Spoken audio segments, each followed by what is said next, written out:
Welcome back to Mud Lake Ranch. Today we're here with a unboxing and overview of a new grill, and it's not a Blackstone and it's not a Camp Chef.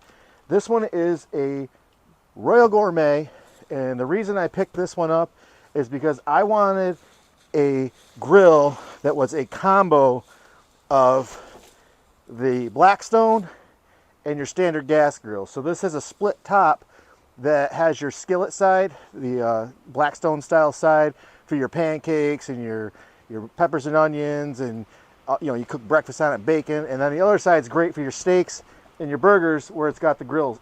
I haven't opened it yet. I have no idea what's involved with the assembly of this thing, but it's heavy. It does fold up, so I'm hoping that most of it's kind of a few bolts and we're done, and then we can get the grilling and show you what it looks like. All right, stick around and see what's in this box and see how it assembles and see what we think of it. I don't know if I want to take this thing off of here in pieces or just disassemble here.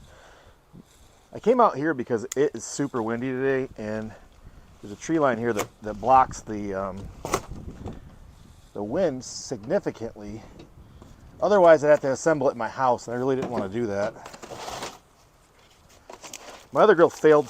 It actually had a line like split, and the gas stove was lit, and it was blowing directly at the initial igniter knob. And when I went to just turn it down a little after running it for a short time, it melted down where I went to turn it, and it just come off in my hand, but it was like goo, like the whole knob, not just the connection part. And I looked underneath to see what's going on, and there was flames like a blowtorch blowing right on the back of the knob. So I had quick turned the gas off, and I wrote that off as a loss. That grill was like $100 Amazon grill. It was no major loss. It did last a few years. I've replaced the grates in that one once, but we upgraded. So, well, we think we upgraded. We'll see what we got when we get this thing open. All right. This is what the grill will look like when it's complete. Comes with an owner's manual. Won't be needing that. Just kidding. We'll keep this around in case I screw up later. Grill cover. This feels pretty heavy. It's a 60-inch grill, far more than enough to cook enough for my family on the grill side. Actually, you could probably entertain guests no problem too. Okay, what do we got going on here? Well, the hopes that it wasn't in tiny pieces are dashed. So we got, I don't know what. These are the hooks to hold your utensils. These are the grill grates.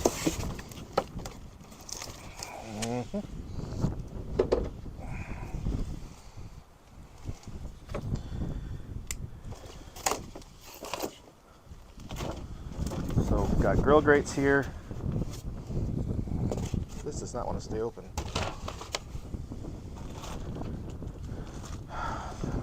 Appears to be the grease drip tray. Probably the bracket for that. We'll see in a second. Oh no, bolts.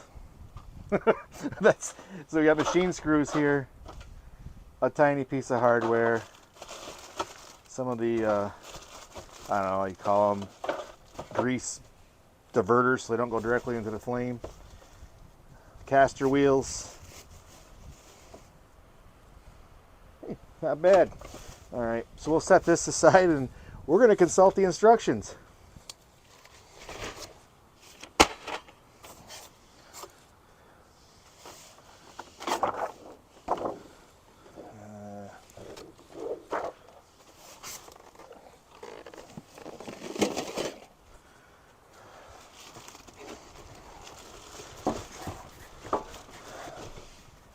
This is good news. This part is heavy. Ah, come on, you bastard.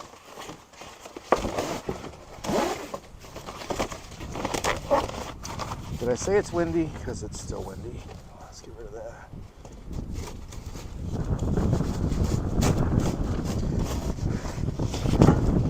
All right, now we can see what's going on.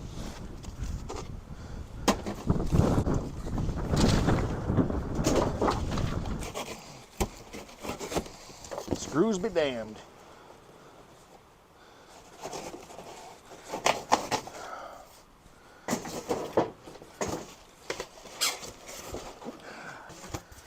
All right, that's good news. Oh, that's heavy. Oh, I love it.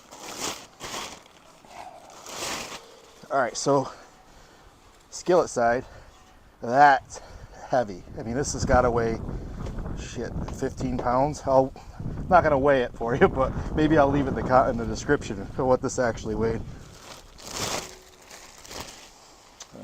This is one of the shelves. Shelf. You know, I'm actually delighted to find that the main part of this thing is assembled. The legs are even on it. You're not going to believe this shit. They are. They're on it. I swear to God.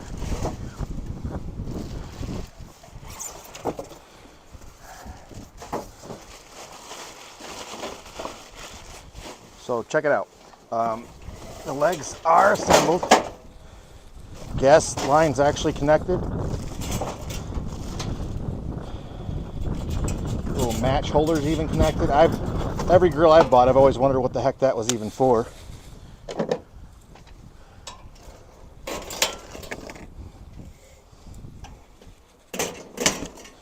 Yeah, so these, if you've wondered, you're actually supposed to like wedge a match in here to reach down and light your grill if your igniter fails. So typically they're kind of worthless. I just would either wing a match in there or use a stick lighter, but anyway, well, that's zip tied too. Everything's zip tied, even the legs. So far the only tool you need is a knife.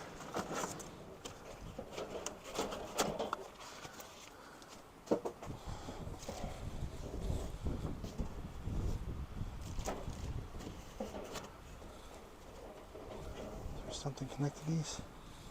I don't see it.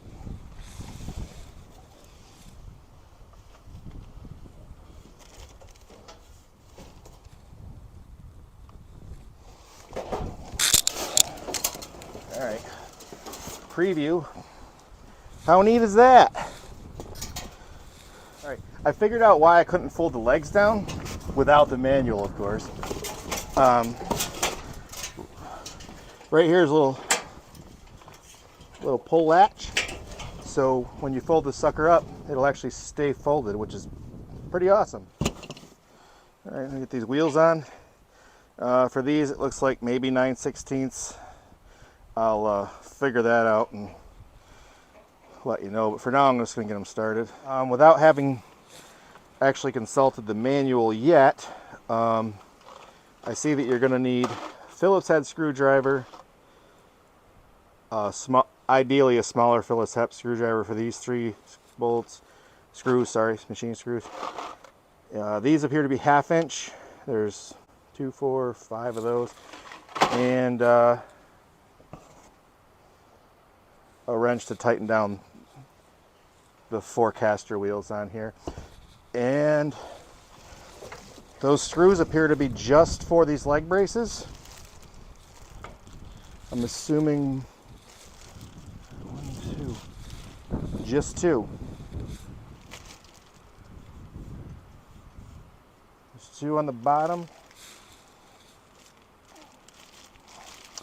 And we'll see if I'm right about that. And then you're going to have probably screws to attach the shelves on both sides. I'm not going to bore you with the assembly because you could do that crap and watch it yourself at home. I'm going to rip this apart, all this cardboard and stuff, get her put back together, and then show you what it looks like when it's done.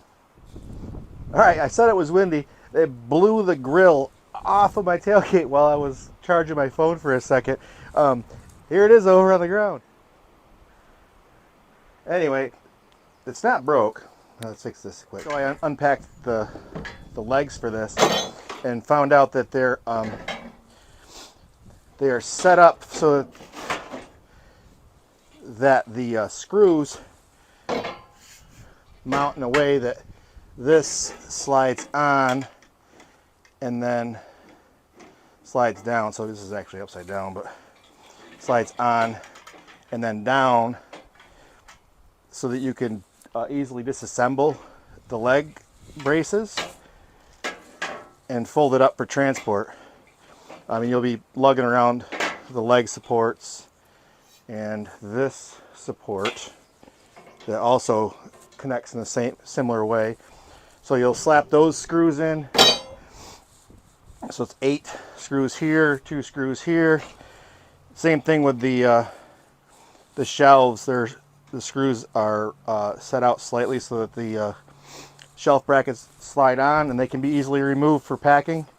So this one packs up a lot easier than others I've experienced. The durability test is still killing me. So as far as tools, they're metric, minus the screwdriver. So I got 1 screwdriver and my metric wrench. Now this is a crescent wrench. I had my kid bring down standard wrenches. I told him I needed the ones I mentioned earlier, and I was wrong. So it identifies them in the owner's manual if you happen to purchase one of these, but the crescent wrench will get me through for everything that's not a screw.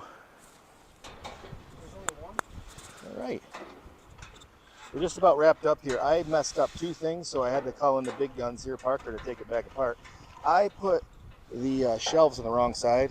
They'll work just fine on the wrong side, but critical component, the bottle opener, the holes to screw that on were on the back side, and you just can't have that. One other thing I was incorrect about is this here is a propane tank hanger. The tank hangs on this hook, and then the base rests there, and then your tank's underneath this shelf here. So that wasn't the drip tray. There is a drip tray that's laying on the ground there that goes underneath. Your utensil hooks right on that rail there, and there's your little wind guard. We'll get this all bolted up and show you the finished product. Another thing to note, it doesn't disassemble as easy as I had earlier described. To take these side shelves off, there are 2 screws inside that you'll have to take completely out, not just loosen. And the brackets on the front aren't just riding loosely. They do slide on, but then you tighten these screws there and there, tighten down, and that's tightened down. So if you wanted to completely disassemble or take this thing and fold it up, you would have to loosen 10 screws on the leg brackets, 8 screws on the shelves, and remove 2 screws completely from the inside to remove the shelves. You probably would remove your grates and your cooktop. And this rides in these holes. And these little adjustments here are so that you can make sure that your grill top's level, no matter what your conditions. Right now we're on uneven ground. Your grease trap, the skillet side, will run right down into this tray, and it's angled. And it goes underneath the grill side, and there's a hole, Parker's hands are over it, there, that drips into this grease trap that you'll have to pull out the front. If you're cooking bacon or burgers or something that's got a lot of grease, you're gonna need to check that so it's not dripping all over the ground.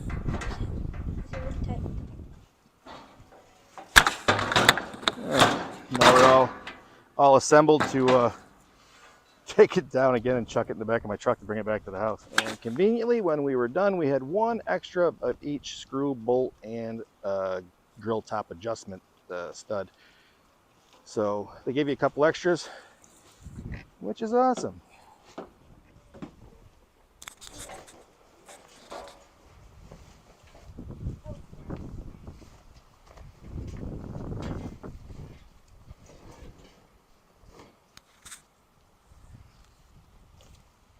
On camera. Yep. All right, we're good.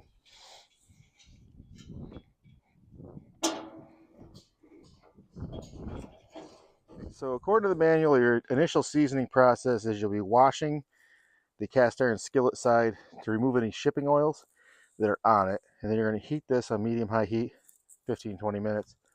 Take it off, reapply extra virgin olive oil or vegetable oil, and then you can begin seasoning it with heat again. These grates heat 15 to 20 minutes. take them off, wash them, add olive oil or the oil of your choice, and then you're ready to start cooking. Make sure all the burners are on off. I'm going to turn our tank on for the first time.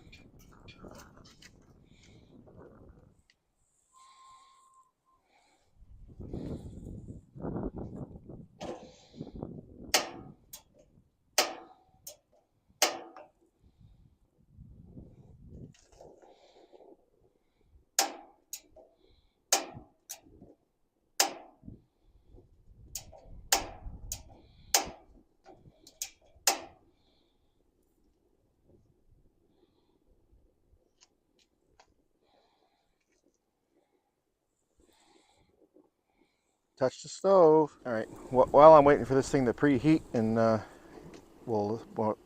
got both sides ignited now, and while I wait for this thing to preheat and season, I also bought a barbecue accessory kit. I'll leave a link to the products on Amazon. I am an Amazon affiliate, so I do earn a commission off any of the sales associated with this. So if you want to support the channel, please do go buy from those links. But this barbecue accessory kit comes with a sack, which I'll have to move these things to. A couple bottles. These are excellent for cleaning the grill as well. If you get this thing hot and then spray it down with water and then oil, you can wipe it clean really quick. It comes with a few egg rings, even some cute shapes like hearts, so you can do some heart-shaped eggs on your skillet. This is a heating dome. This big cauldron, or this big bowl here is a heating dome. Salt and pepper shaker containers, grill brush, a little barbecue slather and sauce applier, a little injector for your marinades. More importantly, the appropriate size spatulas to work with this grill. Some skewers,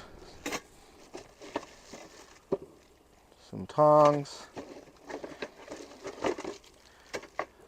additional spatula, little meat fork. Where is it? Little scraper.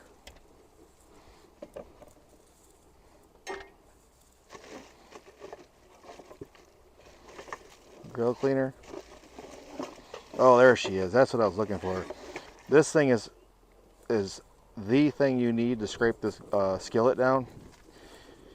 Once the plastic's off, if you've cooked on here, this thing, you scrape off all of anything that's stuck on there before you start your cleaning process. I mean, this is the first step, but you'll scrape off anything that's fried on that's stuck. These are absolutely necessary for this type of cooking. But all right, if you like this video, hit the thumbs up and subscribe. I'm Jared, and thank you for watching Mud Lake Man.